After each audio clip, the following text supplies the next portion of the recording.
Halo, selamat siang guys. Mohon maaf, seperti biasa masalah koneksi. Oke, kita akan lanjutkan. Teman-teman sekalian, gimana? Gimana mudiknya? Tadi aku pulang, Kak. Makanya aku tadi masuknya telat. Oh, nggak apa-apa, santai.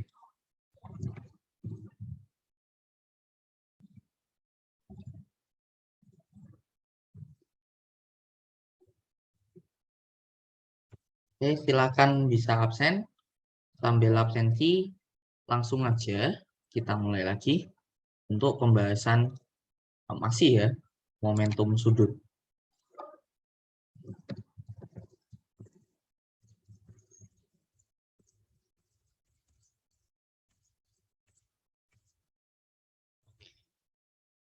Di sini aja biar jadi satu. Kita akan coba review sebentar untuk soal yang tumbukannya. Tadi kan kita kita belajar menyelesaikan soal momentum sudut yang melibatkan impuls. Seperti itu kan? Nah, sekarang kita coba lihat problem-problem momentum sudut yang melibatkan tumbukan. Oke, kita mulai dari tumbukan elastis.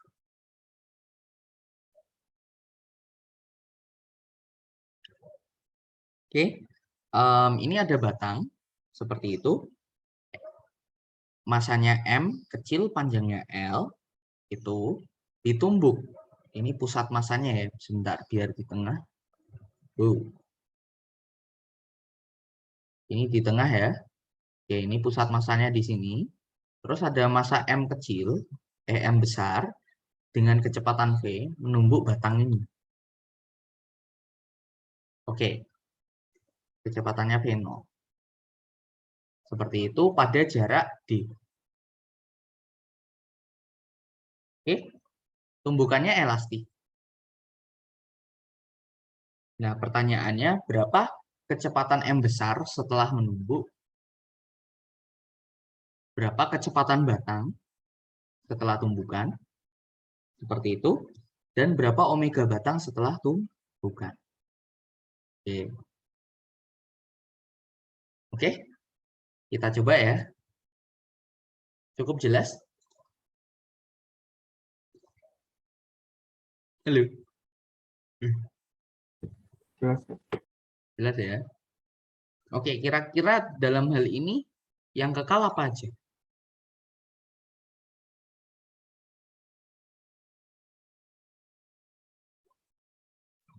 Energi.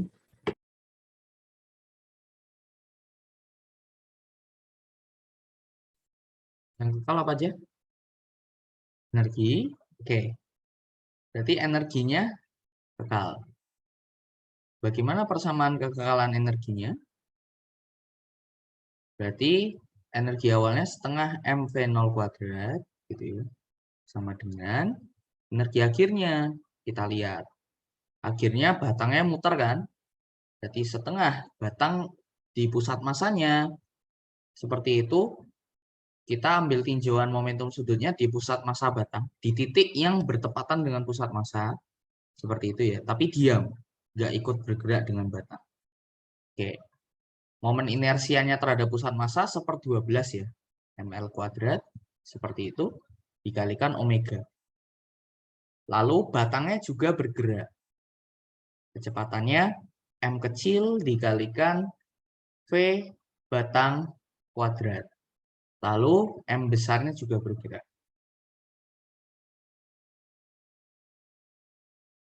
Oke. Lalu setelah energi apalagi yang kekal?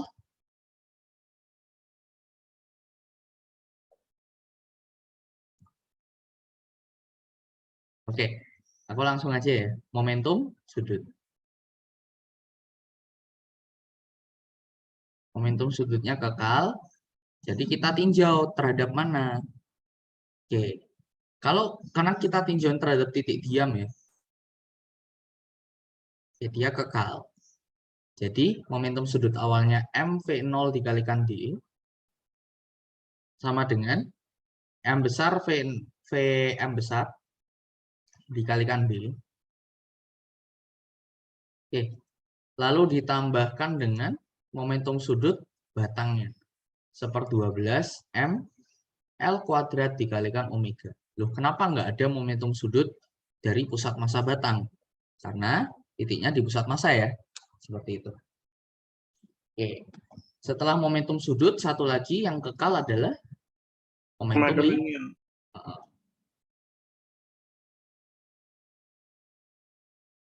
Momentum linearnya bagaimana?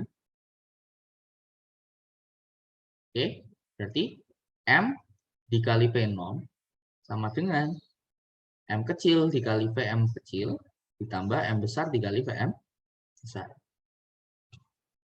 Oke, kita lihat. Kita ingin mencari M besar, VM kecil, dan omega ya.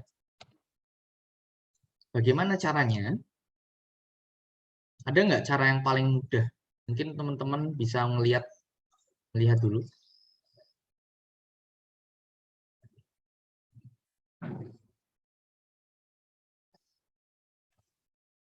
Ada nggak cara yang paling mudah?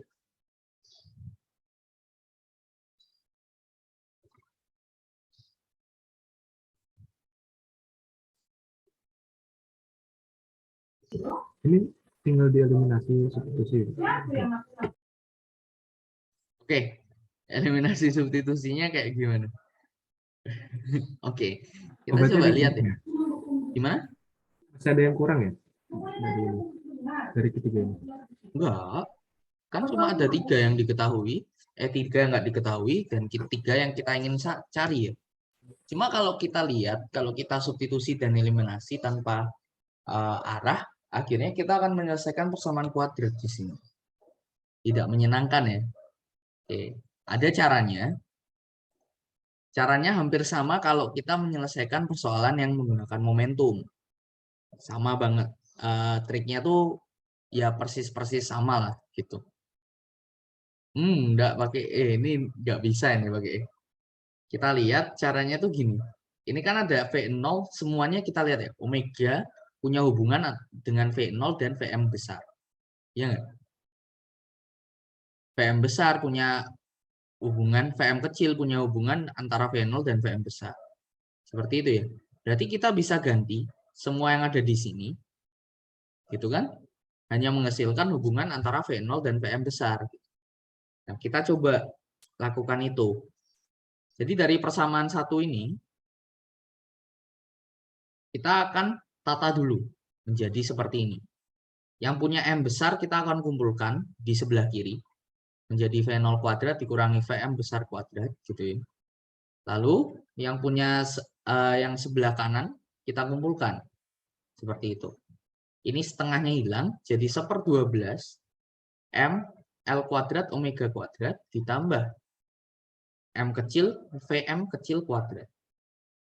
Oke. Nah, kita lihat di sini. Kita bisa mengganti omega kuadrat dan VM kecil masing-masing dengan V0 dikurangi VM besar kan. Nah, kita ganti. VM kecilnya sama dengan M besar per M kecil V0 kurangi VM besar. Seperti itu. Di sini L omeganya juga sama ya. L omeganya sama dengan 12 M besar dibagi M kecil L. Ya kan? Benar ya? Oke. Dikali V0 dikurangi VM besar dikalikan D. Seperti itu. Oke. Nah, kita substitusikan ke sini. M besar, V0 kurangi VM besar kuadrat sama dengan 1/12. Ini M kecilnya tetap, L kuadrat omega kuadratnya kita ganti ini. Berarti menjadi 144 M besar kuadrat per M kecil kuadrat L kuadrat V0 min VM besar kuadrat D kuadrat. Ditambah M kecil dikali M besar per M kecil kuadrat V0 minus VM besar kuadrat. Nah, dari sini kan kita bisa mencoret satu faktor ya. Ya nggak? Ini bisa kita faktorkan. Oke, atau M besarnya kita bisa coret dulu, nggak masalah. Seperti itu, ini M kecilnya kita coret bisa. Oke, nah ini kita bisa faktorkan.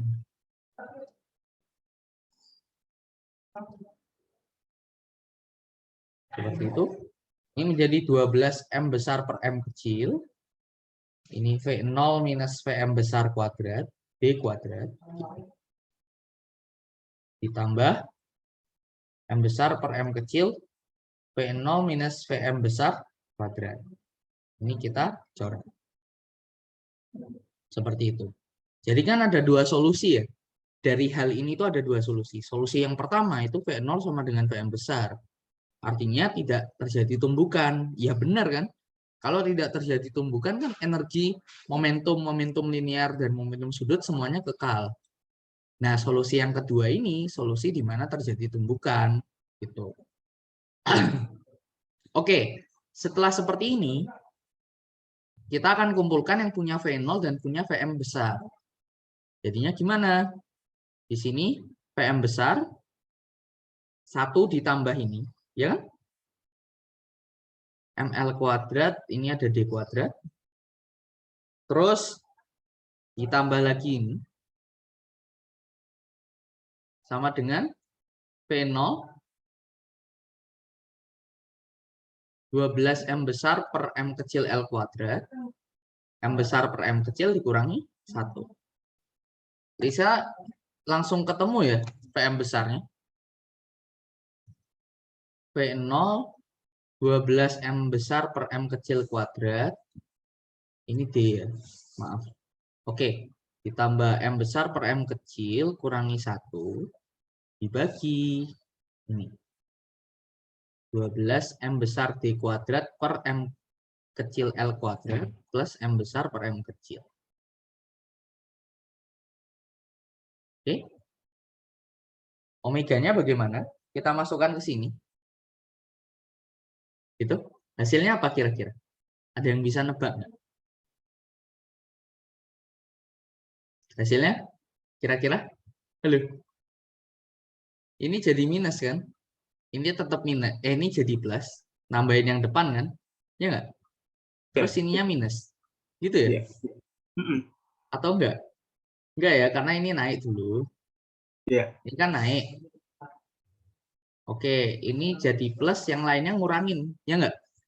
Jadinya L omeganya sama dengan 2 V0. Ya kan? Dibagi ini. ML kuadrat ditambah M besar per M kecil. Gitu kan?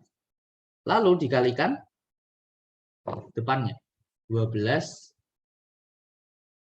D dibagi M kecil L. Benar ya?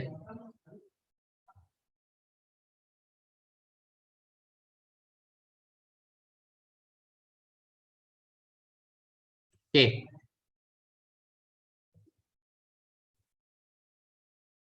Terus PM kecilnya bagaimana? Sama ya? Cuma bedanya di VM kecil ininya bukan ini tapi M besar per M kecil. Dikalikan 2V0 dibagi 1 tambah 12 MD kuadrat dibagi ML kuadrat tambah M per M. Oke. Ini contoh untuk tumbukan yang biasa. Jadi tumbukan elastis yang tidak ada kehilangan energi di sana.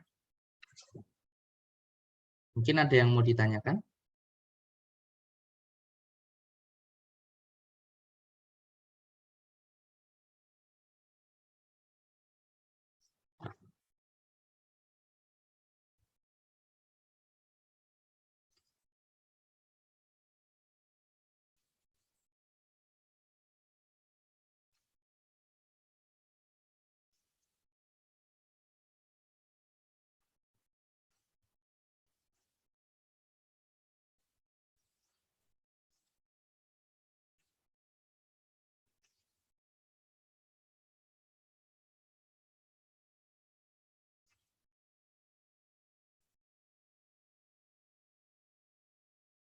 biasanya kalau kita involve di momentum sudut, nggak pernah, aku selama ini belum pernah menemukan kasus ada momentum sudut terus ada koefisien restitusinya.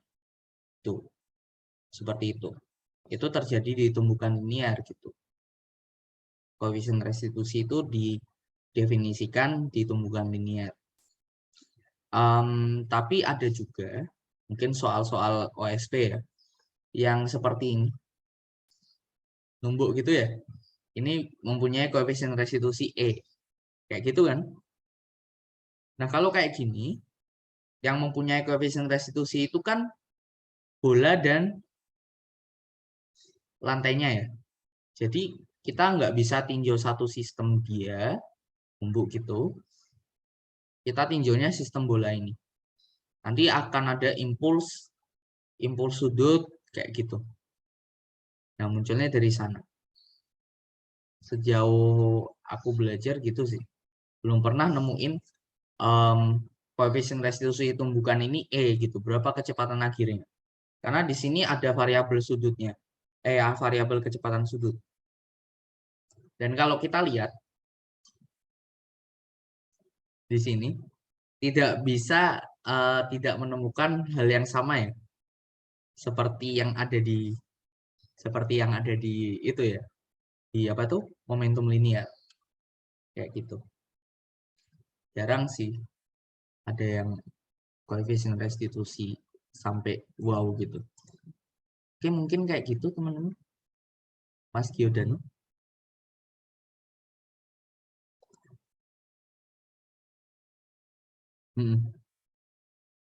Ganti-ganti namanya ya. Ya nggak apa-apa sih.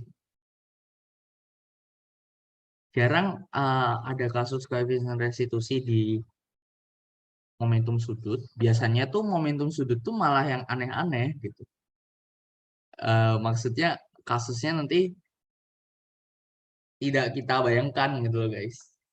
Dan biasanya kekalahan momentum sudut terjadi pada sesuatu yang kita sendiri, iya ya kekal ya momentum sudutnya. Kayak gitu. Jadi tidak menyangka juga.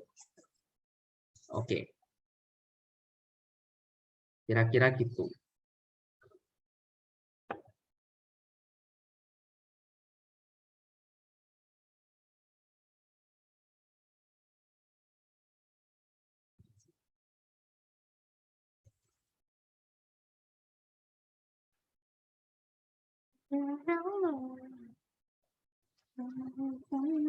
Oke, kita coba lanjutkan lagi ke satu soal mungkin.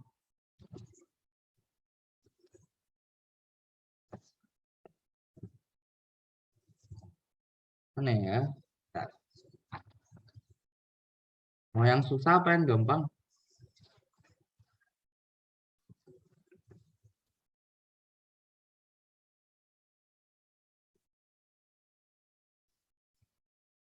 Mau lihat soal SN, Bo? Boleh. Boleh? Yang mana? Salah. Susah. Cuma kok soal momentum sudut tuh bingungin ya. Oke, kita lihat soal momentum sudut ya. Sebentar. Tapi soal momentum sudut tuh rata-rata bingungin. Enggak. Kata siapa? Enggak selalu gitu kok. Tenang aja. Ada momentum sudut yang cukup jelas deh. Tapi rata-rata nggak jelas.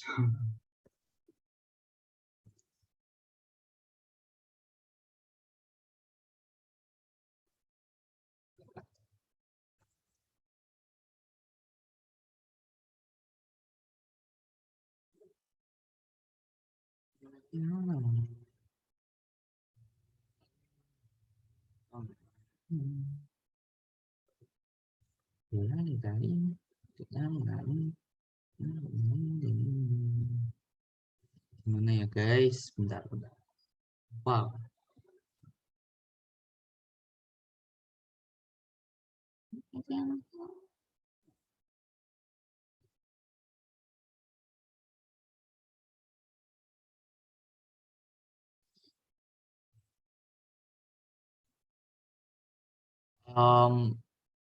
Paling gampang tuh ya sebenarnya di OSN tuh soal gravitasi sih. sebenarnya ya, karena solusinya tuh itu aja. Maksudnya soalnya tuh itu aja, paling digabung apa gitu. Mau kalian dari sini sampai Platnas gitu tuh nanti ngomongnya persamaan orbit gitu aja sampai bosen kadang. Itu ya, tapi ya nggak tahu sih, setiap orang beda-beda sih. Kalian perlu lihat nanti. Serius tapi soal gravitasi. KSP 2021 yang ada gravitasinya. Yang itu. Sebentar.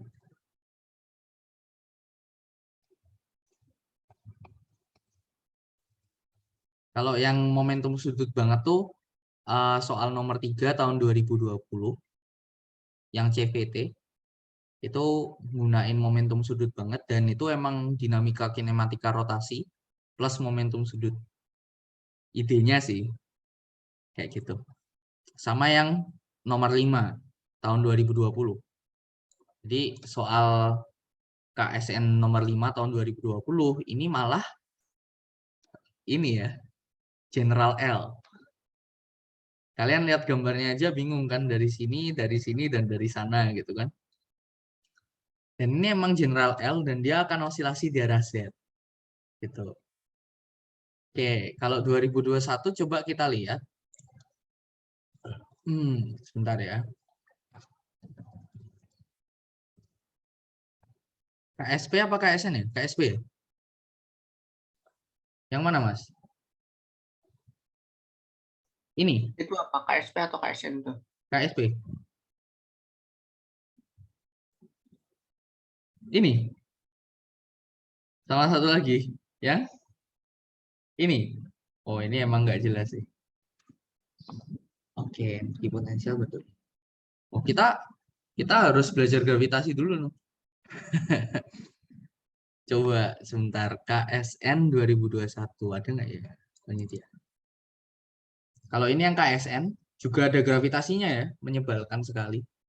Ini jujur aku sangat suka soal ini. Nggak tahu siapa yang buat. Terus ini, tapi ini sebenarnya nggak susah ya. Serius, ini nggak susah. Cuma numerik aja dan ngakal-ngakalin di sininya. Bener-bener nggak susah. Semuanya udah dikasih tahu, kalian cuma nyari aja gitu. Oke ya. Terus ini nomor 5, ini hampir sama dengan yang ini. Cuma dikembangkan lagi seperti itu. Oke. Berarti mungkin kita bahas ini dulu ya. Kan kita belum tahu gaya gravitasi. Atau gimana? Mau langsung gravitasi? Ya nggak apa-apa sih. Tapi persamaan orbit, ya gimana? Gravitasi aja. Gravitasi ya. Oke. Tapi persamaan orbitnya nggak hari ini. Gitu. Jadi kalau kalian udah kuasai persamaan orbit, gitu ya, nanti logikanya tuh gimana ya? Oh gini, paling orbitnya. Iya.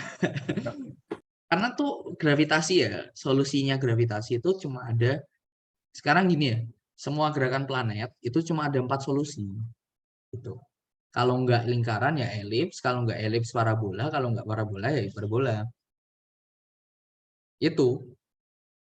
Nah, kalau kalian paham gimana cara menurunkan persamaan lintasan orbit gitu ya, dari gerakan roket yang lepas gitu misalnya, terus gerakan rudal balistik, tahu ya? Gerakan rudal balistik gitu. Semua gerakan yang terpengaruhi oleh gaya sentral itu ya cuma menghasilkan 4 hal ini. Kalau nggak orbitnya parabola ya elips, kalau nggak elips ya lingkaran, kalau nggak lingkaran ya hiperbola. Itu. Dan gravitasi itu kayak gitu. Dan kita bayangin, susah bayanginnya Kak, nanti gerakannya gimana? Enggak, kita based on energi dan kecepatan biasanya kalau di gravitasi. Oh, kalau kecepatannya sekian, energinya sekian, kira-kira nanti ke sini loh. Gitu. Jadi kalian kira roket itu nanti lintasan gimana ya? Bisa sih dihitung lintasannya dengan tepat, dan sekarang karena superkomputernya udah kuat, dia akan menghitung. Oke, iya iya iya. KSNK aku nggak punya yang 2021 guys. KSNP ada, KSN-nya ada. Oke, tapi crop-cropan. Nanti aku share. Oke, baik. Kita akan masuk gravitasi.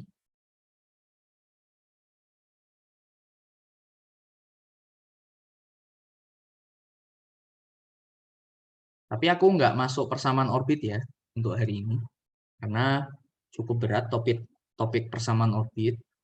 Ya, it deserve another time. Seperti itu. Oke, gaya sentral tuh gaya yang apa?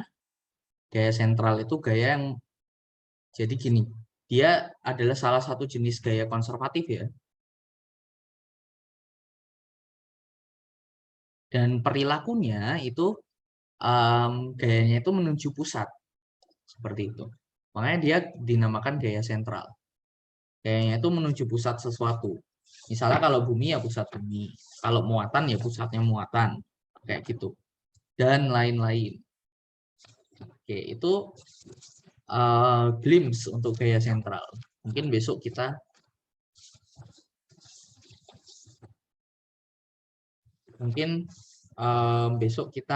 itu ya, seperti itu, dalami lebih jauh. Secara matematis kita menuliskan suatu gaya sentral itu adalah gaya yang mempunyai hubungan seperti ini. Atau kalau bentuk full blow-nya tuh seperti ini, Mas. Nah, gini. Gitu ya. Ini aslinya itu seperti ini, dV per dr di arah r gitu ya. Do V per do R di arah R topi, terus seper R do V per do theta di arah theta topi, dikurangi seper R sin theta do V per do phi di arah phi topi. Nah, ini adalah bentuk full blow-nya. Seperti itu. Jadi, gaya sentral itu, central force, seperti itu, adalah gaya yang arahnya radial dari suatu objek, gitu ya. Seperti itu, dan besarnya hanya bergantung pada jarak, gitu ya. Itu hanya bergantung pada jarak dari objek tersebut, seperti itu. Oke. Nah, kita juga bisa menyatakan secara ekuivalen bahwa gaya sentral itu gaya yang mempunyai hubungan seperti ini. Nah, V itu apa? V itu kita namakan sebagai energi potensial.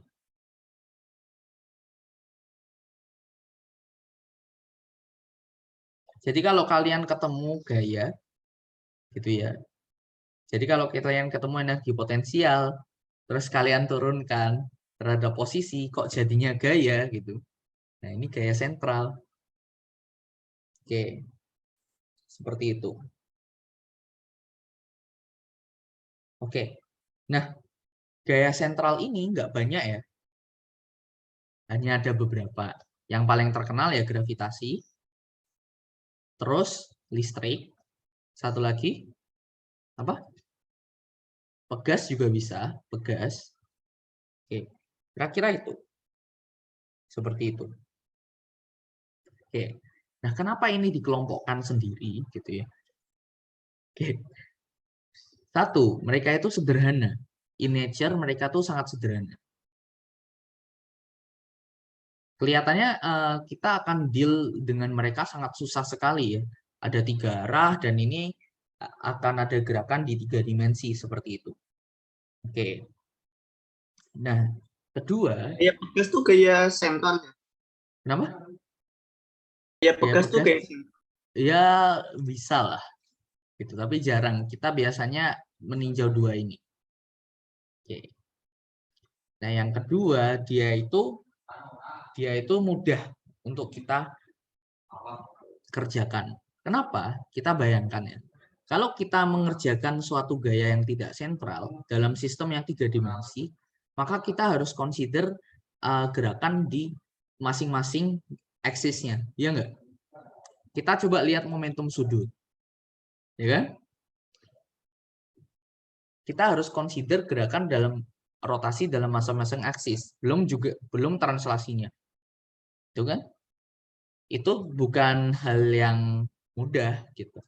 Nah, kalau kita lihat di gaya sentral gitu ya, kita bisa mensimplifikasi problem 3 dimensi gitu ya, itu menjadi 2 dimensi atau bahkan bisa menjadi 1 dimensi. Di situ deal kan, maksudnya sangat mudah untuk kita kerjakan seperti itu. Nah, itulah kenapa gaya sentral ini dikelompokkan dalam suatu bagian sendiri. Dan soal-soal tentang gaya sentral itu susah untuk evolve karena kalau evolve lagi ya berarti pakai general relativity atau misalkan special relativity gitu ya. Seperti itu. Kalau dia evolve lagi. Tapi sebelum dia evolve ya persamaannya kalau kita menggunakan hukum fisika klasik ya hanya seperti itu aja. Just like that gitu. Nggak ada perkembangan lebih lanjut. Seperti itu. Nah, kenapa kalian belajar momentum sudut dulu sebelum belajar gaya sentral? Karena prinsip utama saat menyelesaikan soal gaya sentral itu selalu ada pada momentum sudut. Jadi, benda-benda yang terkenal gaya sentral itu momentum sudutnya kekal. Nggak percaya? Kita buktikan. Gitu ya. Jadi, benda-benda yang terkena gaya sentral itu pasti memiliki konservasi momentum sudut.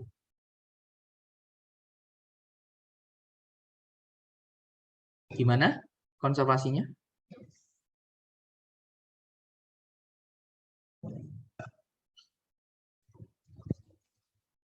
Kita coba ya.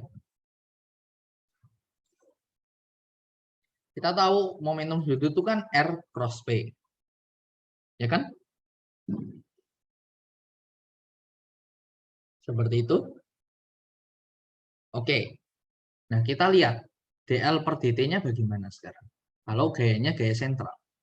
Berarti ini DR per DT cross P ditambah R cross DP per DT. Oke. Seperti itu. Ini kan P ya. P cross MV. Udah jelas ini 0. Ditambah R cross DP per DT. DP per DT-nya gaya kan? Ya enggak? Ya kan? Padahal gaya sentral itu selalu arahnya sama dengan R. Berarti kan hasilnya 0. Kan gaya sentral selalu mengarah radial. Ya kan? Iya. Hasilnya 0. Jadi benda yang terkena gaya sentral itu tidak mengalami perubahan momentum sudut. Jadi momentum sudutnya kekal. Itulah kenapa kalau bintang gitu ya. Bintang kan terkena gaya sentral kan mostly. Bintang hancur jadi bintang neuron gitu misal. Bintang neuron ya. Kok bintang neutron? Ya, bintang neutron ya. Itu sebenarnya inti atom terbesar yang bisa kita lihat. Ya, hancur, kolaps jadi bintang neutron gitu misalnya. Rotasinya tambah besar. There is no way momentum sudutnya hilang. Gitu. Kecuali dibawa ya. Dibawa oleh gas-gas yang kabur. Bisa. Kayak gitu. Oke. Terus misalkan black hole. Black hole tuh spinning black hole. Spinningnya sangat besar. Kok bisa? Ya karena kekalahan momentum sudut. Seperti itu. Gaya sentral tidak memberikan means untuk memperlambat untuk mengeluarkan momentum sudut. Seperti itu. Oke. Nanti banyak kejadian yang terjadi tentang momentum sudut ini yang aneh-aneh. Kalian tahu Jernebeco effect? Gimana ya? Itu, Pak. Tahu ya? Apa itu? Oh, nggak tahu.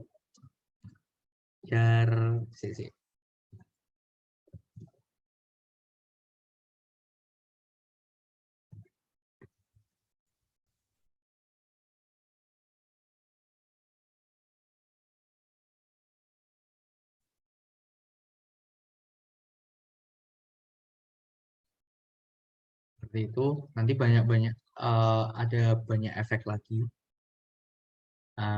Coba nanti kita cover ya kalau misalkan waktunya cukup. Oke, itu tentang konservasi momentum sudutnya. Terus karena kita nggak lanjutkan ini untuk equation of motion-nya atau persamaan orbitnya, nah, kita langsung aja. Gaya gravitasi itu apa sih?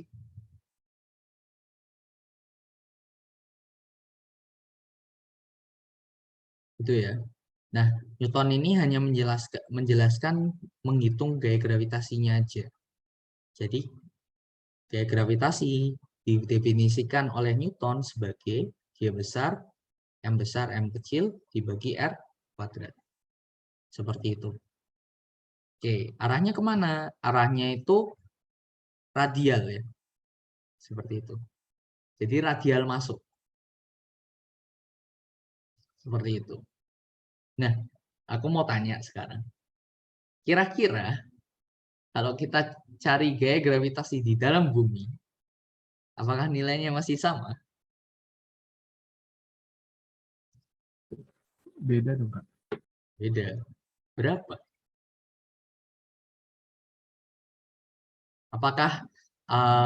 Apakah fungsi 1/R kuadrat seperti ini?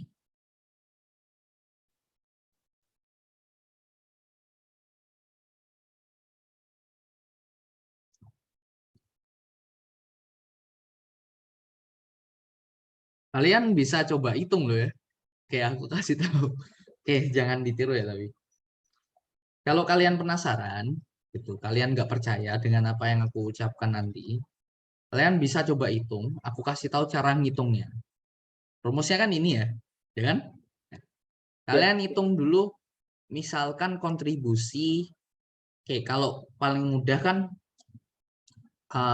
misalkan kontribusi bola kosong. Gitu. Maksudnya bola kosong tuh kulitnya aja. Nah, kalian hitung kontribusi cincin ini, gitu ya. Ini kan jari-jarinya R besar misalkan, seperti itu. Ini jaraknya R kecil, berarti kan ini R besar ya. Sebentar. Oke, ini R besar. Oke. Ini R kecil, yang bawah, yang besar ini R gitu ya. Nah, kalian coba hitung kontribusi ini seperti itu. Atau kita mau coba boleh juga. Mau dicoba. Nah, kita hitung gaya gravitasi di luar bola itu berapa. Gitu kan. Ini kan untuk benda titik ya. Kita kan belum membuktikan untuk bola. Nah, terus kita cari gaya gravitasi dalam bolanya berapa. Mau coba dihitung? Kita coba ya. Oke, biar tidak penasaran aja.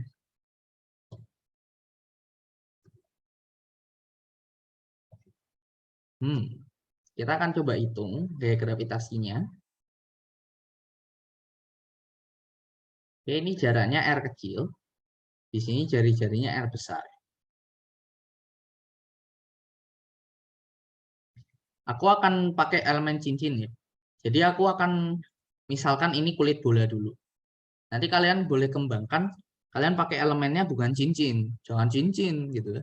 Kalian pakai elemennya elemen kecil gitu, massa kotak. Nah, baru bisa tuh buktiin di dalamnya tuh bagaimana.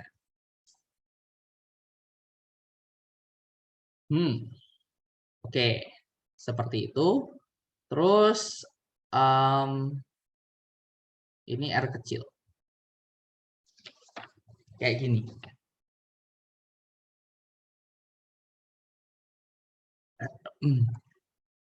Berarti mencari gayanya bagaimana?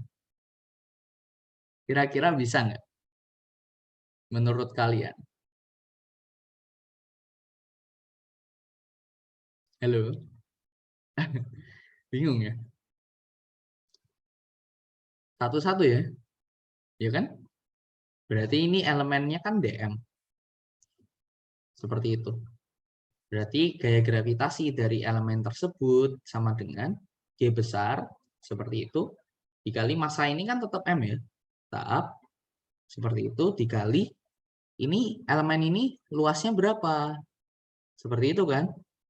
Iya. Anggaplah massa persatuan luasnya sigma. Seperti itu. Sigma itu kan massa persatuan luas ya. Berarti M per 4 pi R kuadrat ya. Oke, kita tulis sigma aja. Sigma dikalikan luasan ini. Luasan ini berapa? Berarti luas keliling lingkaran dikalikan apa, Mas? Keliling lingkarannya kan kita udah tahu nih. 2pi dikali R sin theta. Dikali R d theta, ya enggak? Dibagi jaraknya. Jaraknya apa?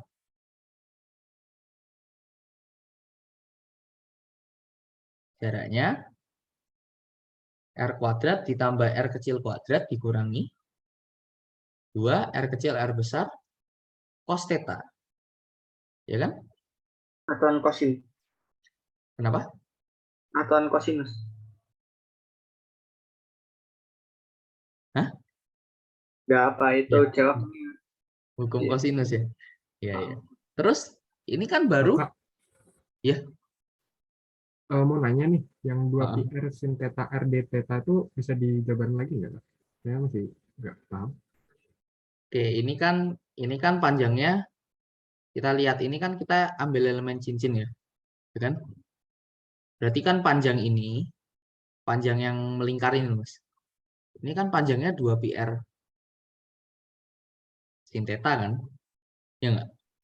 Sebenarnya kita Oke. tidak bisa langsung melakukan ini gitu. Tapi oke lah, no problem lah. Kenapa aku bilang no problem? Kita lihat ya. Elemen yang di sini, ya kan? Menghasilkan gaya gravitasi ke sana. Ya toh, elemen yang di bawah kan ke sana. Jadi kalau kita bayangkan 3 dimensi kan ini kon kan bentuknya. Ya enggak? Nah, Ya. dari elemen kon itu yang arah vertikal saling menghilangkan. Hanya kontribusi arah horizontalnya yang tetap itu. Sebenarnya kita nggak bisa seperti ini langsung. Kalau tidak bisa seperti ini langsung ya no problem. Di sini tidak 2 PR. Ya kita tinggal ganti aja, Mas. Gantinya dengan apa? Loh, bingung. Gantinya dengan apa?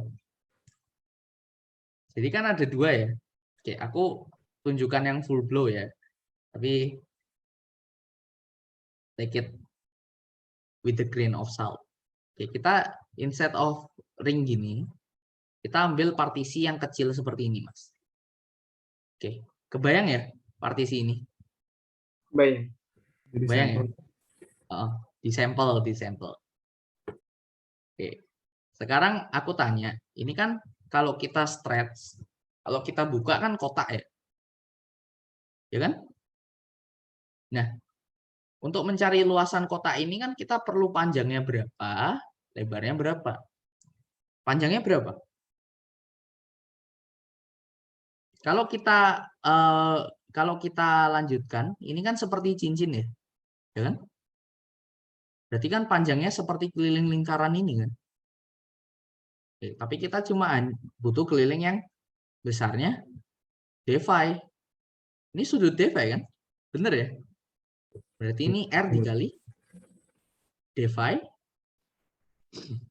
Tapi ini panjangnya bukan R, panjangnya R sin theta.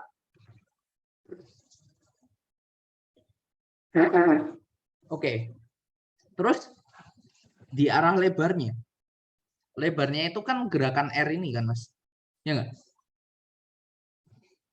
Kebayang nggak? Susah bayangin. Kebayang ya? Ini kan lebarnya. Kalau diangkat ini ke sini gitu. Ya nggak? Ah ya, benar. Iya toh? Berarti lebarnya R d theta kan? Ini dia berputar d theta ke sana kan? Kebayang ya? Sebenarnya banyak simplifikasi di sini. Kalian temukan sendiri. Kebayang kan? R d theta. Jadi Ini bola, anggaplah bolanya sangat besar gitu ya dibandingkan elemennya. Itu kan seperti datar ya. Walaupun sebenarnya miring gitu loh. Ya kan? Kayak gini, kita berdiri di permukaan bumi. Kita lihat permukaan bumi datar kan? Walaupun sebenarnya miring atau melengkung, ya enggak? Iya. Sama kayak ini. Oke. Berarti luasan partisi kita ini adalah R kuadrat sin theta d theta d phi. Oke. Nah, itu menghasilkan gaya gravitasi ke arah sana ya. Atau kebalik ya. Ke arah sini ya. Ya enggak? Nah, ini harus kita proyeksikan ke arah horizontalnya. Misalkan sudutnya psi. Oke. Berarti dikali cos psi. Cos-nya berapa? Kali cos apa sin nih? Cos ya, bener ya? Oke. Cos-nya berapa ini? Gimana cara nyarinya? Pusing ya? Bisa nggak?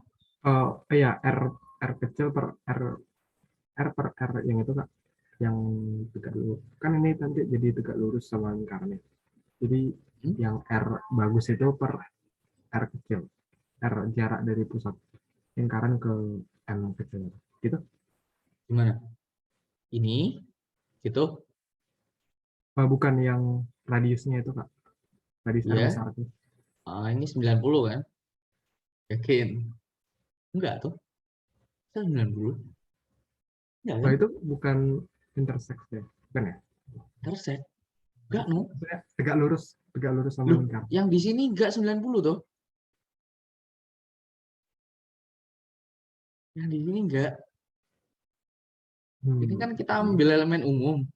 Masa ada di sini 90 kan enggak tuh? Ayo. Di sini enggak, Oke. loh. Belum bisa dipastiin ya. Enggak bisa kan? Gimana nih? Kira-kira possible nggak? Satu-satunya cara pakai hukum sinus kan? Berarti gimana? You know lah. Berarti Sin pi. sama Iya dengan betul. R per sin phi. Itu kan sin phi-nya sama dengan R besar per R ini dikalikan sin theta. Seperti itu. Terus ini baru sin theta-nya kan. Kita perlu cos theta gitu. Jadinya oke, ribet ya. Gimana? Akar 1 minus R per R. Aku dulu pernah ngotak-ngatik ini. Tapi aku tidak sarankan ya. Membuat di depresi nanti. Enggak. Bercanda. Oke, udah ketemu ya. Sekarang R-nya dibuka. Ya kan? Jadi R-nya ini kan sebenarnya sepanjang ini kan. Jadi sekarang R kuadrat cos kuadrat theta kan gitu kan. Ditambah R kuadrat sin R kuadrat R kecil kuadrat gitu. Oke, dikurangi tetap ya 2R R kecil cos theta dibagi R kuadrat plus R kecil kuadrat dikurangi 2R R besar cos theta. Tetap ini keluar pangkat setengah. Ini R. Oke, kita masukkan sini, Mas. Kira-kira bisa diintegralin nggak? Susah ya? Susah. Terus gimana, Kak, cara orang buktiin? Nah, ada cara yang liciknya. Kita gunakan, ini kan menggunakan gaya ya. Kita mengurusi arah. Ya nggak? Iya. Nah, kita gunakan apa? Kita gunakan potensial. Oke, kita gunakan potensialnya. Kita lambangkan aja dengan U. Potensial gravitasi itu kan Gm besar per R ya? Ya nggak? Iya. Oke, nah kita cari ya potensialnya sekarang. Oke, DU sama dengan G, partisinya tetap ya. Ini kan. Aku copy aja deh, kopas. Gitu. Partisinya tetap ini. Cuma nggak ada M kecilnya. Gitu. Oke, ini aku hapus. Terus kita pindah sini. Ini M kecilnya kita hapus. Nah, yang beda di bawahnya bukan pangkat 2 tapi pangkat 1. Ya udah, kita pangkatin setengah. Oke. Kira-kira ini bisa diintegralkan tidak ya? Bisa ya? Dari Bisa. 0 sampai 2pi. Yang satunya tetanya dari 0 sampai pi. Tahu ya kenapa? Kita lihat. Dari 0 sampai 2. Gimana? Iya ya. Tentuin batasnya kayak gimana itu? Oke, kita lihat ya. Tetanya muter dari sini sampai ke sini. Ya enggak? Jadi kan integral itu kita jumlahkan kan. Pertama kita jumlahkan dulu. Jadi gini, sambil kita jumlahkan muter ke arah sini. Paham ya? Ke arah theta itu kan putarannya seperti ini, Mas. Ya kan? Iya. Ke arah phi itu putarannya seperti ini. Oke. Jadi sambil kita jumlahkan ke arah belakang, sambil kita jumlahkan ke arah samping gitu. Oh, Kalau arah samping kan mutarnya selalu 2pi kan? Ya enggak? Ya kan? Iya. Di arah tetanya mutarnya sampai sini aja. Kan yang bawah udah di cover. Oke ya. Nah, cerdas yang pakai potensial adalah potensial ini nggak punya arah. Iya kan? Jadi Iya. kita tidak perlu pusing-pusing pakai arah. Sekarang kita bisa integralkan ini nggak? Bisa ya. Caranya gimana? Kita akan ambil partisi U sama dengan R kuadrat tambah R kecil kuadrat dikurangi 2 R besar R kecil cos theta. Oke, kalau kita turunkan terhadap theta, hasilnya minus 2 R kecil R besar sin theta. Plus ya? Terus, Kak. Oke ya. Oke. Berarti kita bisa ganti kan? Ya. Bisa. Oke, ini G-nya begini. Terus yang theta batas yang pi kita ganti sekarang. Oke. Jadi sigmanya keluar. Ini jadi DU R besar per R kecil. Iya kan? Iya. 2 di bawahnya. Ini per U. Pangkat setengah. Terus belakangnya integral d pi. Oke ya.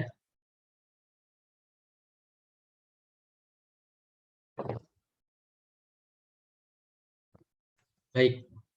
Nah, hasil integral ini apa? Ini kan mudah ya. 2pi. Oke, hasil integral yang ini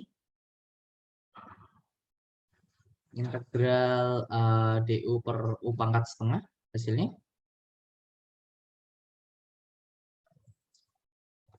langsung aja ya. Berapa? 2u ya? Pangkat setengah kan? Oke. Ini kalau udah ganti variabel, batasnya ganti. Ya dari U1 sampai U2. Gitu aja deh. Oke.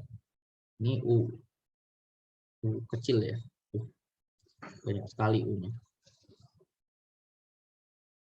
Gak apa-apa lah. Tahu bedanya ya. Ini U besar. Inilah. Ini biar nggak bingung. Oke.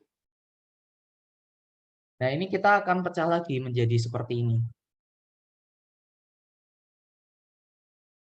Jadinya 2pi sigma GR dibagi R kecil, ya kan? 2-nya hilang.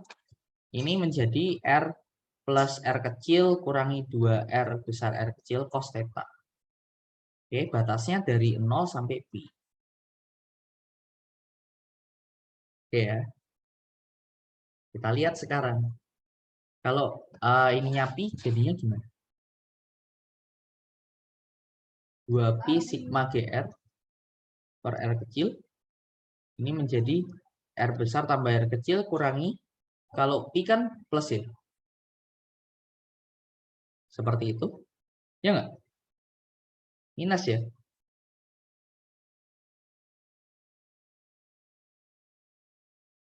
Oke. Cukup jelas ya.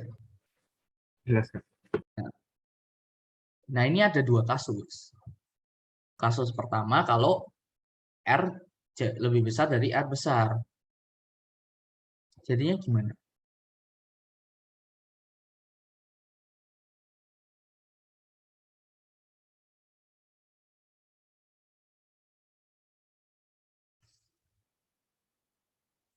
Kalau ini terjadi, jadinya gimana tuh?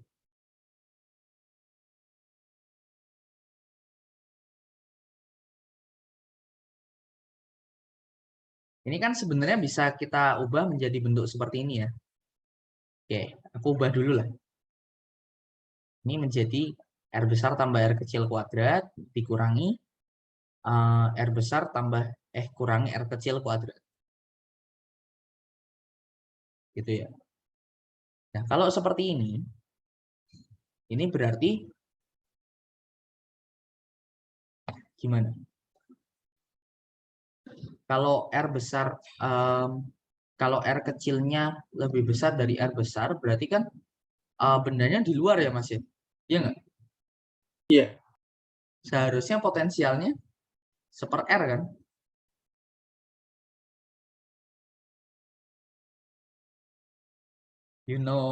Kalian tahu lah logikanya gimana. Seharusnya potensialnya seper R kan?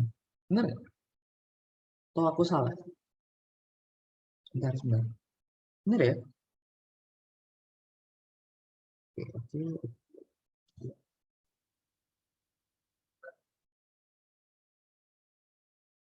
Benar seper R ya? Berarti ini harusnya hasilnya konstan kan? Ya nggak?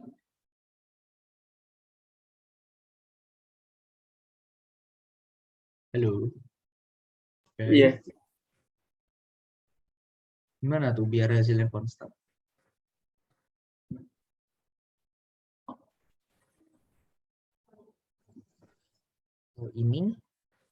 Ini kalau yang di atas ini, kalau aku nggak salah, ini untuk R lebih besar dari R kecil. Jadinya coba kita lihat ya. U-nya sama dengan 2pi sigma GR dibagi R kecil dikali 2R R. 4 ya? Ya kan?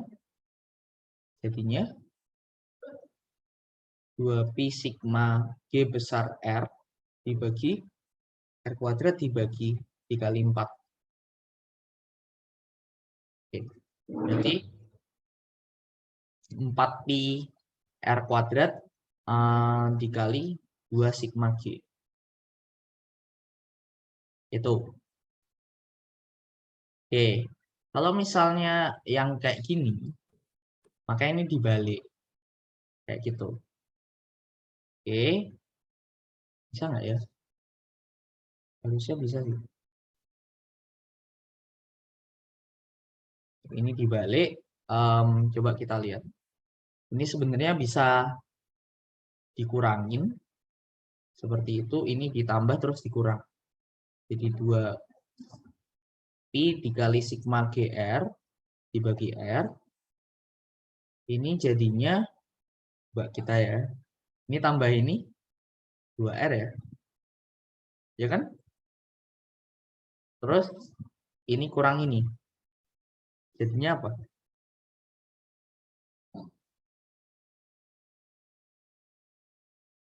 Kurang R min R. Sama ya? Sama. Oke.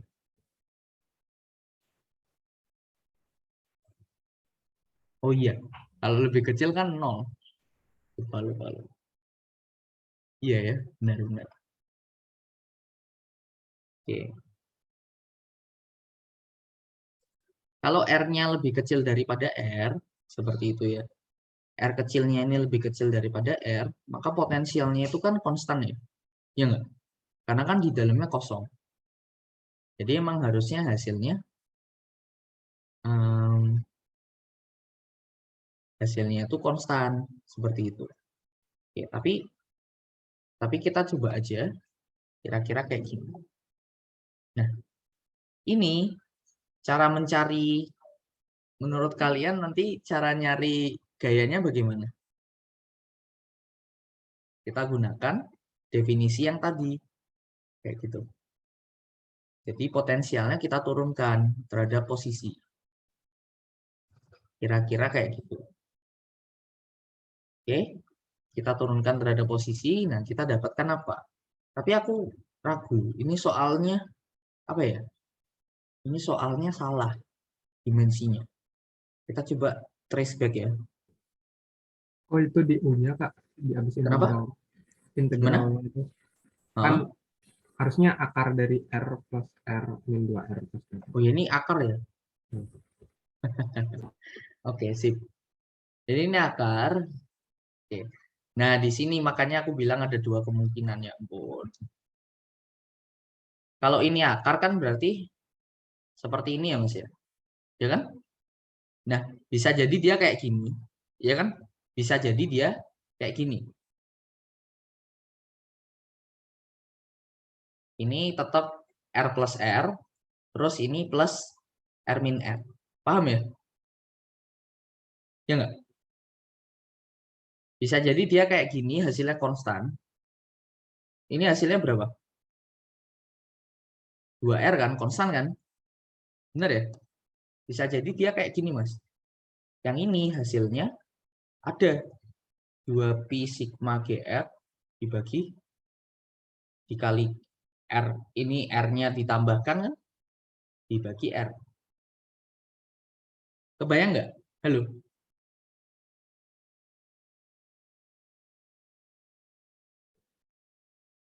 Jadi kan ini selalu positif ya? Ini kan selalu positif. Ya kan? Nah, yang belakang ini. Kalau R-nya lebih besar dari R, gitu kan? Kalau R-nya lebih besar dari R, maka ini aslinya kebalik gitu. Ini kan akarnya menjadi R kurangi R besar. Otherwise kan negatif ya. Nah, kalau R besarnya lebih besar dari R kecil, itu artinya di dalam, nah dia sudah benar seperti ini. Bisa dipahami ya? Jadi ada dua possible solusi. Kayak gitu. Nah, kalau kita turunkan yang pertama ini, kita mau mencari gayanya kan, berarti kita kalikan dengan M kecil, seperti itu. Terus kita turunkan potensialnya ya. Seperti itu. Di arah R aja deh. 0 ya. Iya kan? Kenapa bisa 0? 0 kan? Di dalam gaya gravitasinya 0 berarti.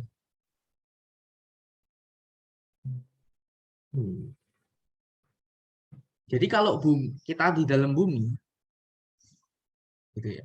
Kalau bumi kan tidak kosong ya. Bumi kan ada. Nah, maka gaya gravitasi yang akan bekerja itu hanya dari massa yang ada di bawah kita. Jadi yang di atas ini nggak bekerja. Kan logikanya kan di atasnya kayak kita buka atasnya kan yang dalam bolong gitu. Misalnya kita ada di situ. Kan valid dengan teorema ini kan? Atau valid dengan hal yang kita kerjakan ini kan? Ya nggak? Paham ya maksudku ya? Nah, kalau kita lihat di luarnya, coba kita turunkan ya. Kita kalikan M, ini DU per DR, hasilnya apa? Negatif. Negatif. Halo? Negatif apa ini? Oh, ini ada duanya ya, ini 4. Negatif 4pi R kuadrat G sigma dikali M dibagi R kuadrat. Ya nggak? Kita lihat, sigma itu kan M besar per 4pi R kuadrat ya. Sama kan? Iya, sama. Gitu. Jadi terbukti ya, gaya gravitasi bola itu seperti ini. Kan bola itu sebenarnya kulit bola yang ditumpuk kan? Jadi kalau bola yang luarnya aja kayak gitu, kalau ada dalamnya kan sama semua ya. Iya. Ya kan? Oke.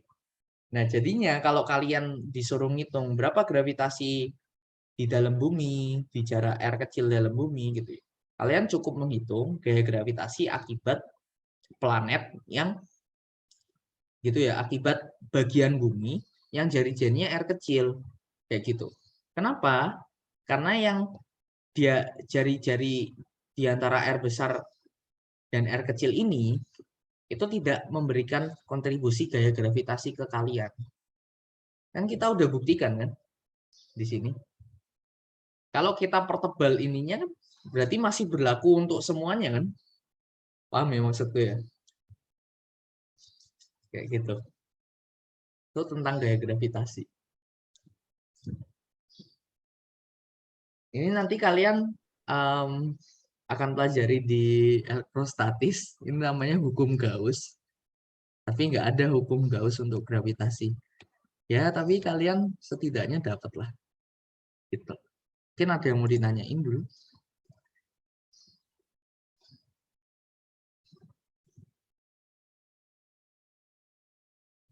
Halo? Belum ada. Belum ada ya? Oke. Nah, kalau bicara tentang gravitasi, pasti kita bicara tentang hukum. Selain hukum gravitasi, hukum universalnya Newton, kita juga bicara hukum Kepler gitu. Nah, nanti kalian akan membuktikan hukum Kepler tuh benar enggak gitu. Besok pada sesi gaya sentral. Untuk sekarang kita pelajari dulu. Hukum 1 Kepler, planet mengorbit pada lintasan elips ya. Dan matahari berada pada salah satu fokusnya. Kalian bisa pelajari elips itu bagiannya apa aja gitu. Ada nanti namanya sumbu semi mayor, ini ada sumbu semi minor gitu ya. Seperti itu, ada eksentrisitas, apa itu eksentrisitas? Tapi yang jelas planet itu mengorbit pada lintasan elips. Yang kedua, gitu ya. dA per dt planet, dA per dt, luas yang disapu planet. Jadi kalau planet bergerak kan menyapu luas seperti ini ya Mas ya. Ya kan? dA per dt planet itu konstan. Ini sebenarnya adalah pernyataan kekekalan momentum sudut. Kalau kalian hubungkan dA per dt ini nanti, dA per dt itu sebenarnya apa sih? Kan? Apa? Ini ya? Ya nggak? Ya. Halo? Ini ya?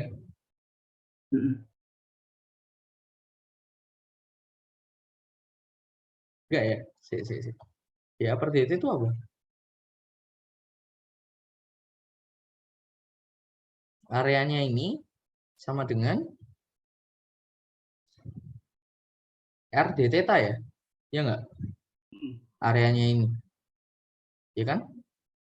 Iya. Seperti itu.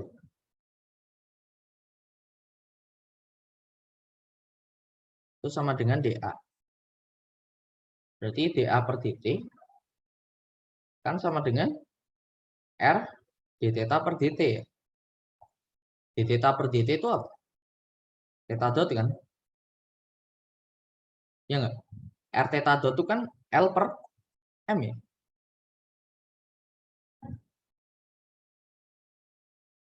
L per MR ya? Sebentar. R kuadrat ya, maaf. Iya kan? Bener ya? R kuadrat d theta luasannya. Konstan ya, momentum sudutnya konstan. Itu hukum 2 Kepler. Hukum 3-nya ini yang penting. Hukum 3-nya Kepler berbunyi bahwa waktu kuadrat dibagi jarak sumbu semi mayor, atau kebalik ya, bener ya? Itu sama dengan apa? Mungkin yang masih ingat?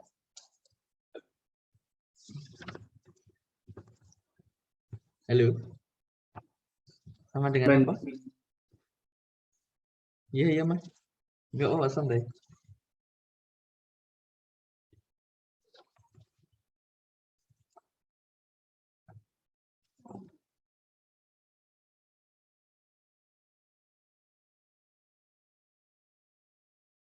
Sama dengan konstan ya. Nah, konstantanya apa? Konstantanya bisa kita cari. Konstantanya adalah 4pi kuadrat dibagi G M.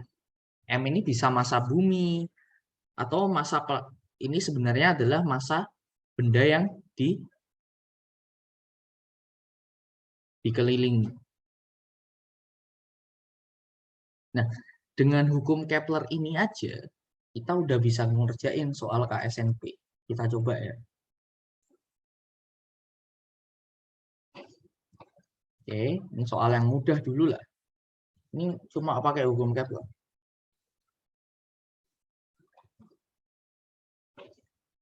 Oke. Sebuah pesawat terbang akan terbang menuju bumi, dari bumi menuju Mars, akhirnya kembali ke bumi. Asumsikan lintasan bumi sekian, Mars sekian, periode orbit bumi 1 tahun. Oke.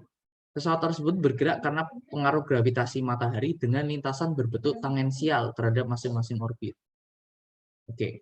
Sedemikian sehingga saat di bumi pesawat tersebut berada pada titik perihelion terdekat dari matahari, sedangkan saat di Mars pesawat tersebut berada pada titik aphelion terjauh dari matahari.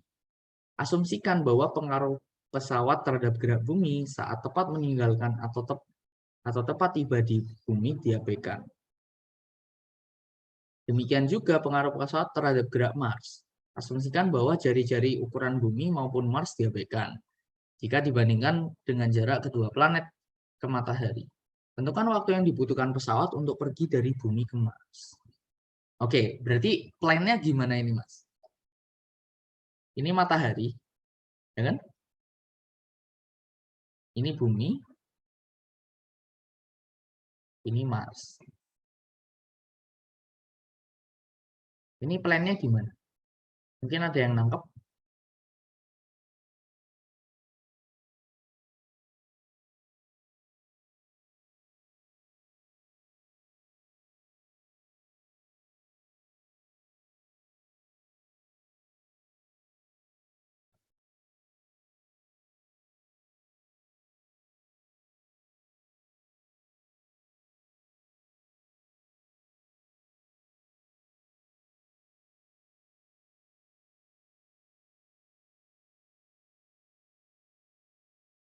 Oke, ada yang nangkep mungkin? Jadi plannya gini ya. Dia mau send pesawat ini, awalnya kan di aphelion gitu. Nah, lintasan elipsnya kayak gini, Mas. Oke, paham ya? Jadi dia setengah elips. Halo, bisa dipahami ini? Tentukan waktu yang dibutuhkan pesawat untuk pergi dari bumi ke Mars. Mudah, kita tinggal cari berapa sumbu semi mayornya. Ini kan kita udah tahu ya, jarak ini adalah RB ditambah RM. Seperti itu. Kita tahu bahwa periode revolusi bumi itu 1 tahun. Ya udah kita tinggal masukkan ke hukum 3 ini. Jadi T bumi kuadrat dibagi R bumi kuadrat, R bumi pangkat 3 sama dengan gitu ya. Di sini T pesawat kuadrat dibagi RB plus RM dibagi 2 pangkat 3. Nah, ini kalian cari T pesawatnya berapa? Akar RB plus RM dibagi RB pangkat 3. Ini 8 ya. Dikalikan T bumi. Seperti itu. Jadi satuannya nanti dalam tahun. Mungkin bisa dipahami sampai sini? Bisa ya? Buminya nggak dicari lagi atau udah diketahui soal? Gimana? Buminya sudah diketahui di soal ya? Atau sudah dicari? 1 tahun loh. Oh ya. Itu RB sama RM gimana lah? Kan kita lihat ya persamaan Kepler tadi ya. Periode dibagi sumbu semi mayor. Dia kan bilang lintasan pesawatnya elips, ya kan? Titik terdekatnya berada di bumi, titik terjauhnya berada pada saat dia di orbit Mars. Berarti kira-kira seperti ini kan, Mas? Ya nggak? Halo? Nah, cara mencari sumbu semi mayornya gimana? Sumbu mayor itu kan sumbu yang panjang ya. Ya kan? Sumbu semi mayor itu adalah sumbu mayor dibagi 2. Gitu. Paham nggak? Oke ya. Kayak gitu. Nah, ini kita udah temukan waktu yang dibutuhkan pesawat untuk pergi dari bumi ke Mars. Nah, sekarang yang B. Bentar ya. Berisik banget. Agak ribut.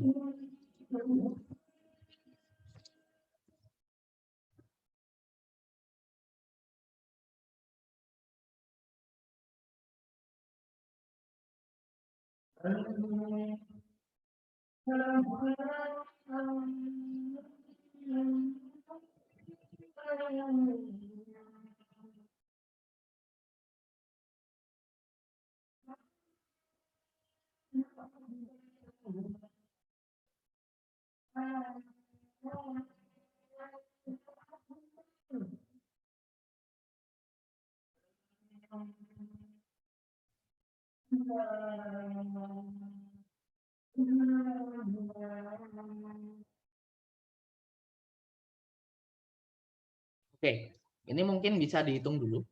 Berapa T planetnya? T satelitnya? Aku coba hitung ya.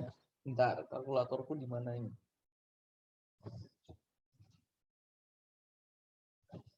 Ada yang udah dapat mungkin? Yang pegang kalkulator?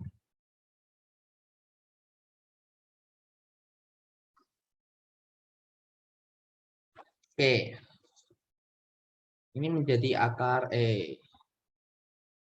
akar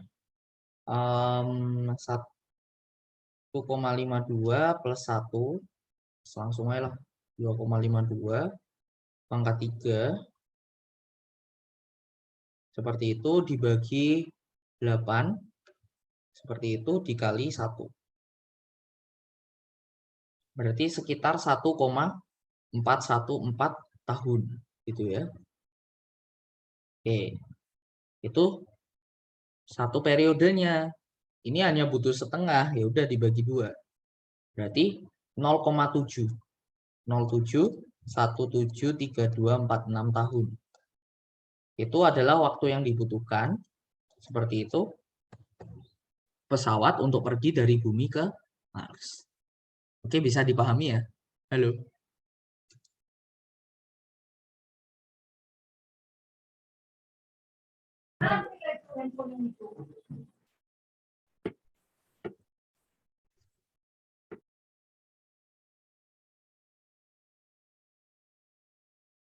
Seperti itu. Nah, lalu jadi gini ya. Seperti ini lintasan pindah orbit kayak gini itu kita namakan Hoffman transfer. Transfer Hoffman. Karena lintasan seperti ini itu membutuhkan energi yang paling sedikit. Kayak gitu. Jadi biasanya sih nggak bisa langsung ke Mars gitu. Nanti dia bisa sih. Kalau ke bulan itu biasanya tingkatin orbitnya perlahan. Tapi kalau ke Mars rasanya nggak mungkin. Jadi kayaknya sekali langsung seperti ini. Dan itu window-nya itu hanya setiap berapa tahun gitu. Kita akan lihat ya, kira-kira window-nya itu berapa tahun sekali. Nah, yang kedua kan ditanyakan nih, saat pesawat tepat meninggalkan bumi, tentukan jarak antara bumi dan Mars, agar kemudian tepat tiba di Mars sesuai dengan lintasan yang diinginkan di atas. Jadi kan kita harus ngepasin kan, oh pas Mars-nya di sini, kita berangkat. Paham ya? Biar pas pesawatnya di sini, Mars-nya juga di sini. Ya nggak? Paham kan maksudku? Nah, untuk ini kita harus cari dulu periode Marsnya itu berapa. Seperti itu. Periode Marsnya berapa? Mudah ya. R bumi pangkat 3, R Mars pangkat 3 dibagi R bumi pangkat 3. Itu di akar. Berapa ini? Periode revolusi Mars.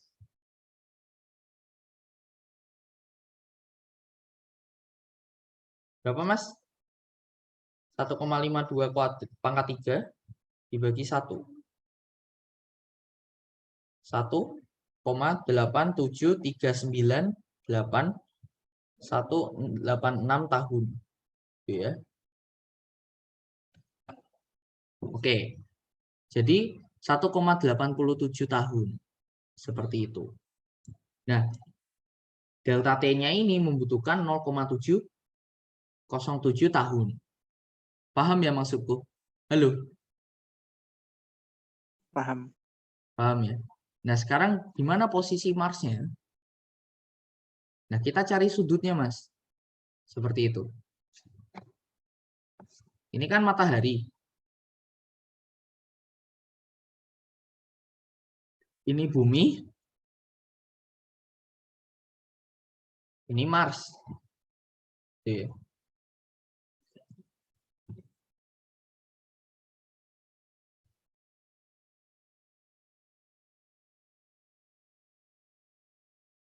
Misalkan posisi bumi itu di theta sama dengan 0. Oke. Pesawatnya berangkat ya, Mas ya? Pesawatnya berangkat. Nah, di mana theta Marsnya itu harus di mana? Seperti itu. Agar saat pesawatnya sampai di sini, gitu kan? Pesawatnya sampai di sini dalam delta T, Marsnya juga sampai di sini. Kira-kira cara mencarinya gimana? Berarti kan kita gunakan kinematika rotasi kan? Atau iya kan? Iya nggak? Halo. Kita misalkan aja di sini. Misalkan sudutnya itu berarti kan ini pi dikurangi theta ya. Pi dikurangi theta. Oke, sama dengan kecepatan sudut Marsnya kan tetap ya. Berarti 2pi dibagi periode. Ya nggak? Dikalikan delta T. Ya kan? Berarti tetanya sama dengan pi dikurangi 2pi per Tm dikali delta T. Kira-kira berapa ini? 2pi per Tm dikali delta T. Coba kita cari. Kita gunakan kalkulator. 1 dikurangi 2 dikurangi 2 kali A dibagi sebentar. Tadi belum tak simpan. 1 dikurangi 2 kali A per B. Berarti sekitar tetanya itu 0,245272046 pi. Gitu ya. Ini kita simpan di C. Angka depannya aja. Kita simpan di C. Oke. Nah, dari sini kita bisa cari jarak bumi Mars. Mudah kan? Kita pakai hukum kosinus ya. Berarti delta R bumi Marsnya sama dengan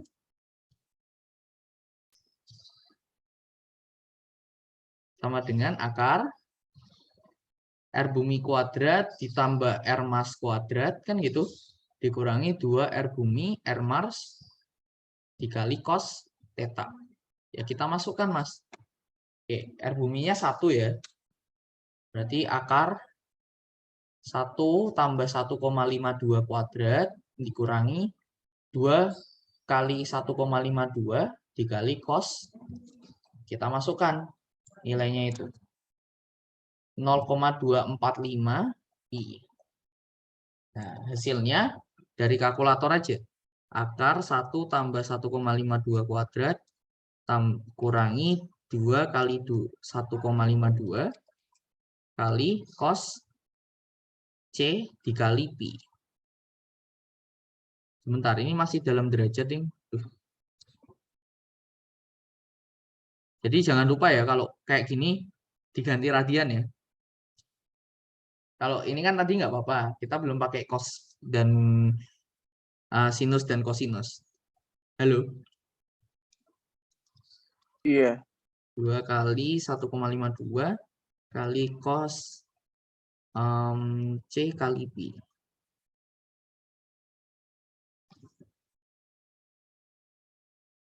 Ini hasilnya 0,58198,363 AU.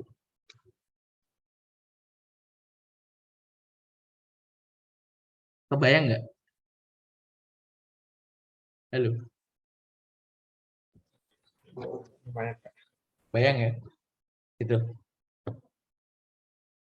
Jadi itu nggak susah soalnya. Ini kan sederhana kan? Oke. Terus yang C. Tentukan pula jarak antara bumi Mars saat pesawat tiba di Mars. Gimana caranya?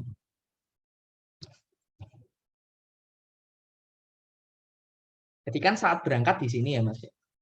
Ya kan? Tetanya udah tahu. Saat tiba di Mars kan berarti Marsnya di situ, pesawatnya di sini. Iya nggak? Berarti jaraknya berapa?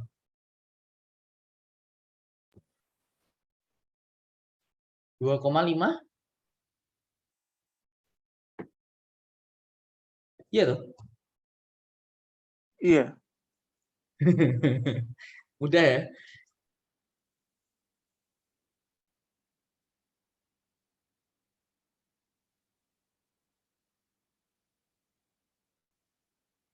Oke, sebentar. Tapi bisa jadi, oh iya buminya muter ya, maaf, maaf. Buminya muter, benar, benar. Oke, nah sekarang kita cari putaran buminya berapa. Kan kita udah tahu Marsnya di sini. Nah, sekarang kita cari buminya di mana, gitu ya. Oke, cara nyari buminya di mana? Ya udah kita hitung theta buminya sama dengan berapa. Berarti kecepatan sudut bumi, ya kan, dikalikan dengan delta T-nya kan. Delta T-nya berapa? Tadi ya 0,7 ini.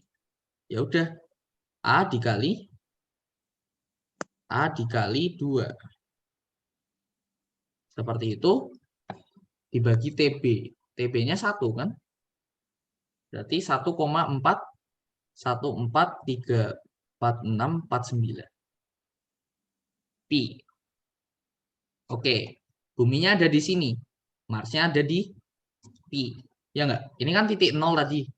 Buminya ada di 1,4, berarti buminya udah di sini. Oke, Marsnya ada di pi.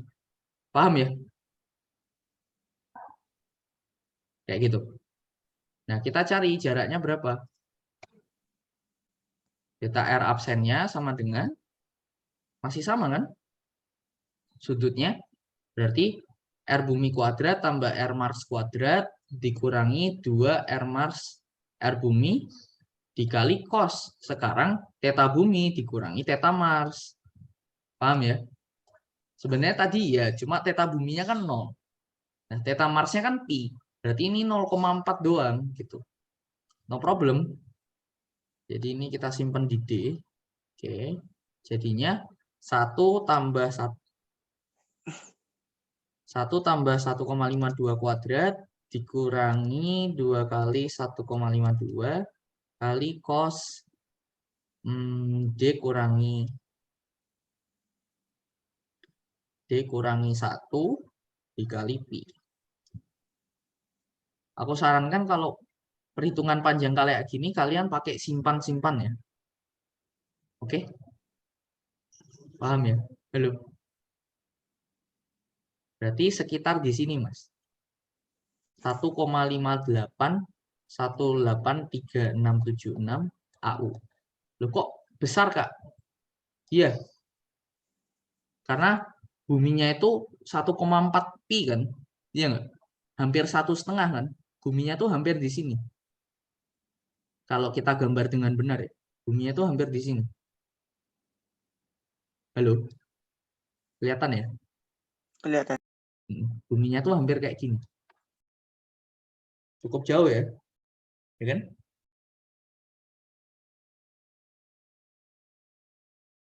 Oke. Nah, yang D. Yang D gimana? Bisa ngerjain sendiri ya? Udah loh.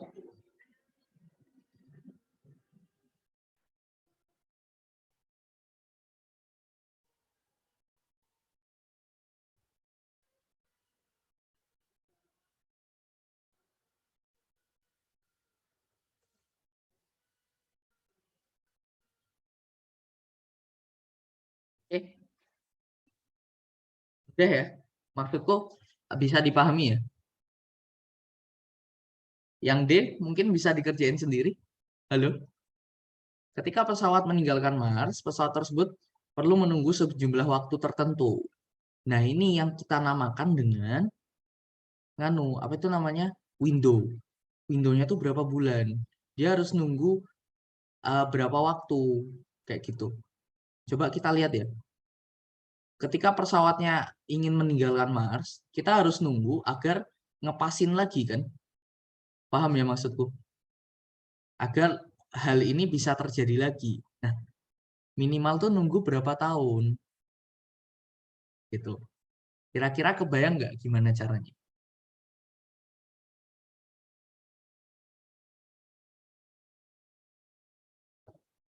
Halo. Bingung. Kenapa? Nggak harus, ya kenapa? Harus kayak gini juga.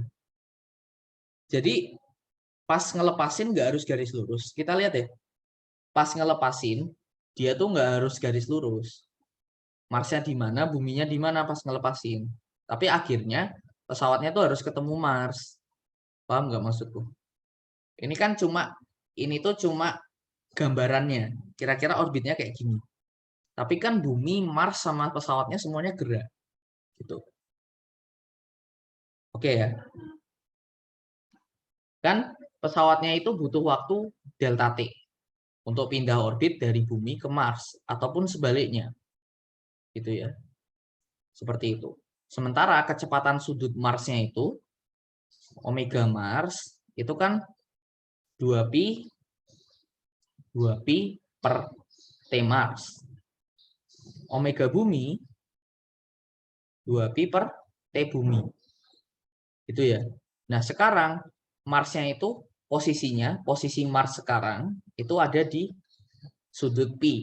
Posisi bumi sekarang itu ada di sudut 1,4 pi ya. Ya kan tadi bener ya? 1,41 pi. Nah, seperti itu. Nah, kita harus ngepasin agar saat Marsnya ini, agar saat suatu waktu ditambah delta T, seperti itu, Marsnya juga ada di sana. Misalkan ya, saat waktu T, itu pesawat dilepaskan. Berarti kan pada saat waktu T ditambah delta T, pesawat itu harus satu orbit dengan Mars kan? Iya. Kebayang nggak? Oke ya. Kebayang. Oke. Nah, kita kan tadi udah cari tahu ya. Agar hal ini bisa terjadi, jarak bumi dan Mars itu harus berapa? Sekian theta kan? Ya nggak? Oke. Jarak. Paham ya maksudnya ini? Nah, ini bisa sebenarnya problem kinematika sudut biasa. Coba kira-kira nyelesainnya gimana?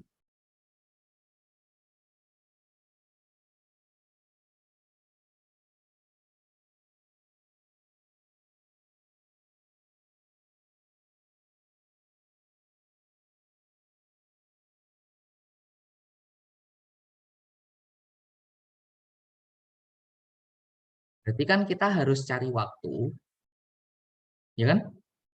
Kita harus cari waktu di mana selisih sudut dari bumi dan Mars, gitu ya, sama dengan ini, ya enggak? Jadi Marsnya duluan kan? Terus kita lepasin pesawatnya. Kebayang nggak?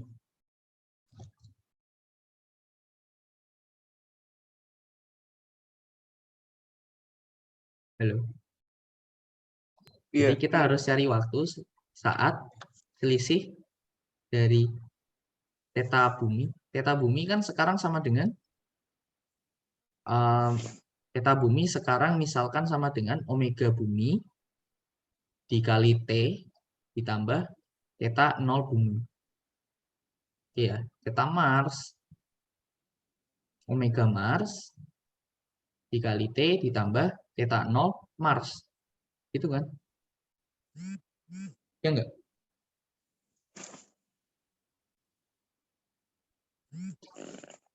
Nah, kalau kayak gini, kita harus cari waktu di mana selisih theta bumi dan theta Mars kurangi theta bumi itu harus sama dengan ini tadi kan, C tadi kan, iya nggak? C. Seperti itu. Ya udah, berarti omega Mars kurangi omega bumi dikali T, seperti itu. Oke, ini dikurang juga kan? Theta 0 Mars kurangi theta 0 bumi dikalikan T, enggak ya, sama dengan C. Nah, kita bisa cari T-nya. C dikurangi theta 0 Mars kurangi theta 0 bumi dibagi omega Mars kurangi omega bumi. Oke, coba kita cari berapa wave time-nya untuk kembali ke bumi. Oke, C-nya kan udah ada di situ ya. Kita tinggal kalikan dengan pi dikurangi theta 0 bumi. Berapa tadi? D ya? Bentar. Oke, ya benar. Theta 0 Mars-nya pi ya. Oke, berarti C dikurangi 1 minus D dikali pi. Oke, dibagi 2 pi. 2 kali pi. Dalam kurung seper W Mars, berarti T Mars-nya 1,52. T Mars-nya berapa? Sebentar. T Mars-nya berapa? 1,8 ya? Oke. Ya. C dikurangi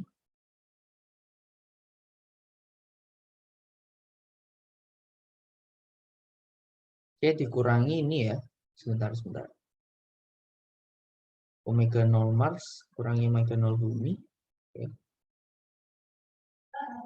1 kurangi B dikali pi. Oke, nggak usah. 2 per B dikurangi 2.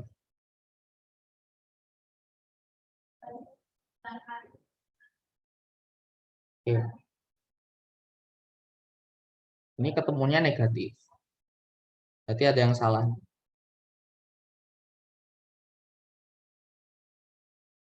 0,7 tahun. Negatif. Berarti ada yang salah.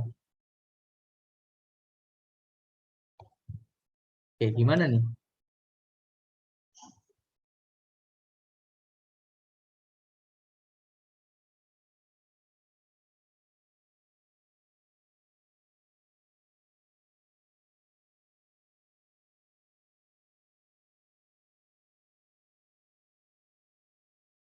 Gimana? Kalian ada ide?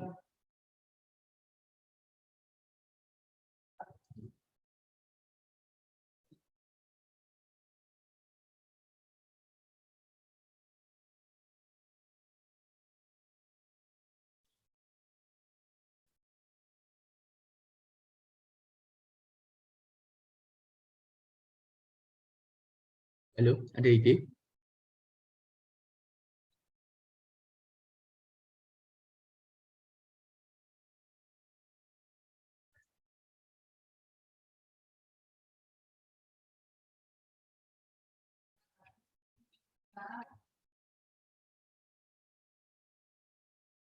Halo, mungkin nggak kalau buminya di depan? Enggak ya? Harus Marsnya di depan ya? Berarti salah satu cara agar Marsnya bisa di depan gimana? Halo, muter dulu kan satu periode bumi? Ya nggak? Kebayang nggak? Jadi kan kalau ini langsung, minus kan waktunya, berarti kita muter dulu satu periode bumi. Kita muter dulu 1 tahun. Nah, setelah kita muter 1 tahun di mana? Kan buminya udah duluan nih. Buminya mungkin udah seperti ini. Nah, nanti dia tunggu ngejar Mars dulu. Jadi kayak kita ngitung KPK-nya gitu loh. Kebayang ya? Halo, Oke. ya kan? Ini kan bumi. Sekarang posisinya seperti ini. Bumi kan akan jauh lebih cepat ya. Ya enggak? Kita lihat omeganya bumi kan 2. Omega bumi. Omeganya bumi itu kan 2 pi radian per tahun ya. 2 pi rad per tahun. Sementara omeganya Mars berapa? 2 pi per 1,8 rad per tahun. Iya. Jadi dalam 1 tahun, bumi itu akan meninggalkan Mars dengan rate berapa? 2 pi 1 kurangi 1/1,8 radian. Ini per tahun. Seperti itu. Nah, tujuan kita kan membuat konfigurasi kayak gini kan. Di mana selisih theta Mars dan bumi itu 0,24, di mana Mars di depan. Nah, berarti minimal buminya maju dulu setahun kan. Maju dulu setahun. Kalau buminya maju setahun, berarti bumi itu akan dapat sudut sekian seperti itu. Ditambahkan dengan keunggulannya bumi tadi 0,4, kira-kira berapa tuh sudut yang sudah ditempuh? Kita coba ya.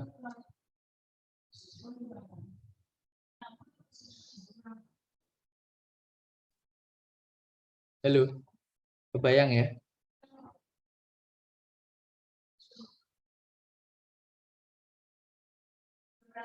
Halo? Iya. Jadi kayak gitu. Mungkin bisa dicoba sendiri. Aku udah kasih idenya.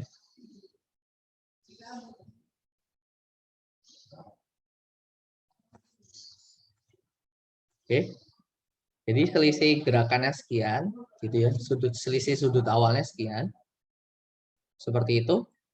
Sudut yang ingin dicapai, selisih sudut yang ingin dicapai sekian. Kayak gitu. Oke. Ini tidak work. Kenapa? Ya kita harus tambahin dulu. Ini kan hasilnya negatif ya. Berarti dia tuh nggak mungkin. Seperti itu. Oke. Ya biar mungkin kita tunggu dulu. Harusnya bisa sih, cuma kenapa enggak ya? Oke lah.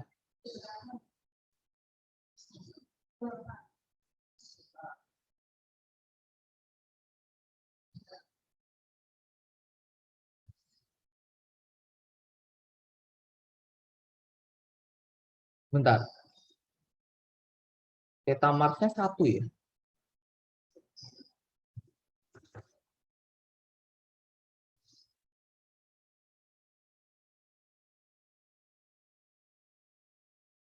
Iya ya.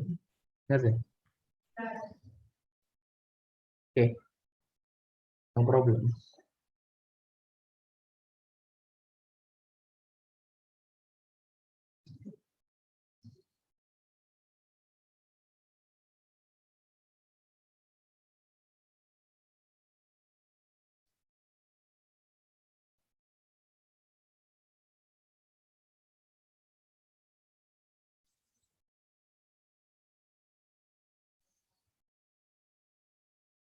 Oke. Bisa dipahami ya?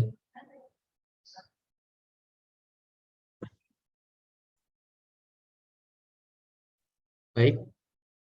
Mungkin ada pertanyaan? Kita udah bahas bahasan yang bosenin.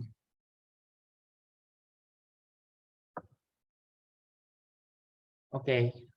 Kalau nggak ada, untuk sesi hari ini kita cukupkan dulu. Sampai ketemu lagi di sesi selanjutnya. Terima kasih atas perhatiannya. Selamat sore, selamat istirahat. Sampai jumpa lagi. Selamat sore, terima kasih Kak. Terima kasih. Ya.